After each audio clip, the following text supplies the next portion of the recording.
আর BJP খোলা জলে মাছ ধরার চেষ্টা করছে। সুতরাং তৃণমূল বিজেপি দুটোকেই মানুষ পরাস্ত করবে।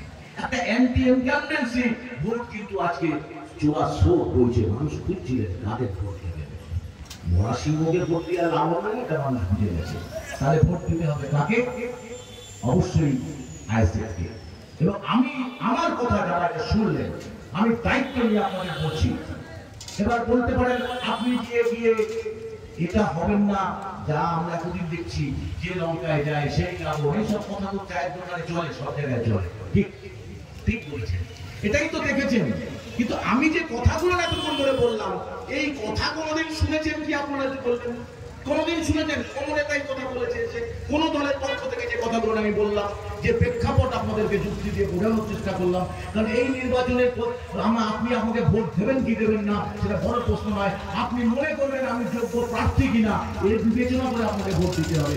যোগ্য প্রার্থী হতে গেলে কি কি প্রয়োজন, সেটা আমার কথার মধ্যে দিয়ে কিন্তু আপনারা নিশ্চয়ই অনুধাবন করতে পেরেছেন।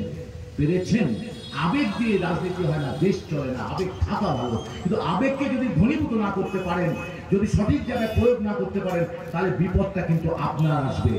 আমি পার্লামেন্টে যদি আপনারা জয়যুক্ত করেন, প্রথম যে কটা কাজ করবো সেটা আমি আপনাকে বলে দিই। দুয়ারে এমপি পাবেন 15 বছর অন্তর, 5 বছর অন্তর দেখতে পাবেন না। দুয়ারে এমপিকে পাবেন মাসে মাসে।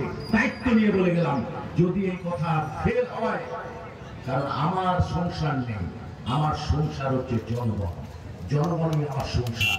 স্বাভাবিকভাবে আমার কাজ হবে জয়যুক্ত হলে আপনাদের কথা পার্লামেন্টে বলা, আপনাদের কথাটা কি সেটা প্রত্যেকটা বিধানসভায় ঢাক পিটিয়ে ঢোল পিটিয়ে মিটিং ডাকা হবে।